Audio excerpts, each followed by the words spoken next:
ಕಥಾ ಸಾಮ್ರಾಜ್ಯ ಯೂಟ್ಯೂಬ್ ಚಾನೆಲ್ಗೆ ನಿಮ್ಮೆಲ್ಲರಿಗೂ ಸ್ವಾಗತ ಸುಸ್ವಾಗತ.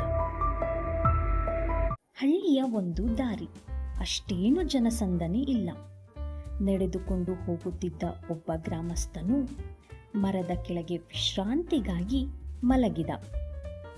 ಅಯ್ಯೋ ವಿಧಿಯೇ, ನನ್ನನ್ನು ಏಕೆ ಹೀಗೆ ಮಾಡಿಬಿಟ್ಟೆ? ನೀನು ಏನು ಸಹಾಯ ಮಾಡುತ್ತಿಲ್ಲವಲ್ಲ ಎಂದು ಕೊರಗುತ್ತಾ ಮರಕ್ಕೆ ಹೊರಗೆ ಕುಳಿತ. ತಲೆ ಎತ್ತಿ ನೋಡಿದರೆ ಮರದ ತುಂಬ ಹಣ್ಣು. ಆಹಾ, ಈ ಮರದ ತುಂಬೆಲ್ಲ ಎಷ್ಟೊಂದು ಹಣ್ಣು ಬಿಟ್ಟಿದೆ.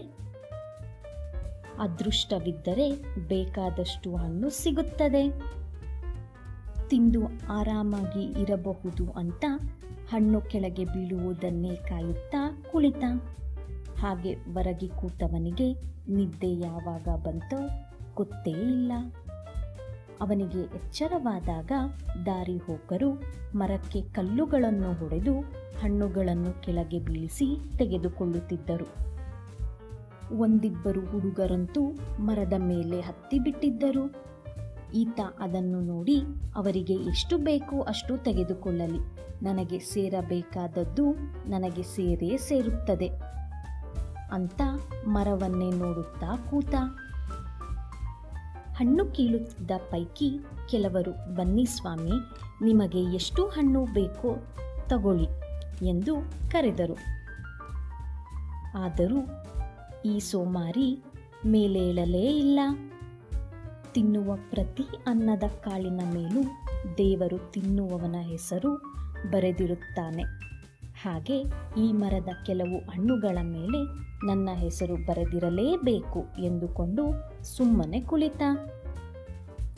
ಕೆಲವೇ ಹೊತ್ತಿನಲ್ಲಿ ಮರದ ಮೇಲೆ ಹತ್ತಿದ್ದ ಹುಡುಗರು ತಮಗೆ ಎಷ್ಟು ಬೇಕೋ ಅಷ್ಟು ಹಣ್ಣು ತೆಗೆದುಕೊಂಡು ಕೆಳಗೆ ಇಳಿದು ಹೋದರು. ಕಲ್ಲು ಹೊಡೆದು ಕೆಳಗೆ ಬೀಳಿಸಿದ ಹಣ್ಣನ್ನು ಒಂದು ಚೀಲದಲ್ಲಿ ತುಂಬಿಕೊಂಡು ಹೋದರು. ಎಲ್ಲರೂ ಹೊರಟು ಹೋದ ಮೇಲೆ ಆ ವ್ಯಕ್ತಿ ತಲೆ ಎತ್ತಿ ನೋಡಿದರೆ ಮರ ಬರಿದಾಗಿದೆ, ಒಂದೂ ಹಣ್ಣಿಲ್ಲ. ಓ ದೇವರೇ, ಎಲ್ಲರಿಗಿಂತ ಮೊದಲು ಬಂದು ಇಲ್ಲಿ ಮಲಗಿದವನು ನಾನು. ಆಮೇಲೆ ಬಂದವರಿಗೆ ಹಣ್ಣು ಕೊಟ್ಟೆ, ನನಗೆ ಮಾತ್ರ ಲೊಟ್ಟೆ ಕೊಟ್ಟೆ ಎಂದು ಬೈದುಕೊಂಡು ಗ್ರಾಮಸ್ಥ ಸಪ್ಪೆ ಮುಖದಿ ಊರ ಕಡೆ ಹೊರಟ. ನಮ್ಮಲ್ಲಿ ಬಹುತೇಕರು ಆ ವ್ಯಕ್ತಿಯಂತೆ.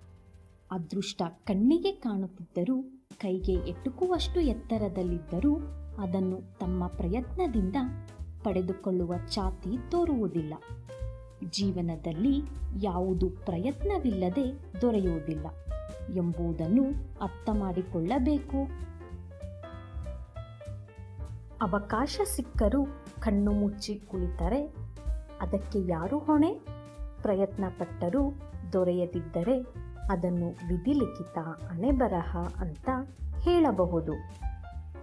ಆದರೆ ಪ್ರಯತ್ನವೇ ಪಡದಿದ್ದರೆ ಅದಕ್ಕೆಂದೇ ಪ್ರಯತ್ನ ನಮ್ಮದು, ಫಲಾಫಲಗಳು ದೈವ ಇಚ್ಛೆ ಎಂದು ನಮ್ಮ ಹಿರಿಯರು ಹೇಳಿರುವುದು. ಜೀವನದಲ್ಲಿ ಒಳ್ಳೊಳ್ಳೆ ಕೆಲಸಗಳನ್ನು ಮಾಡುವ ಪ್ರಯತ್ನ ನಿರಂತರವಾಗಿರಲಿ.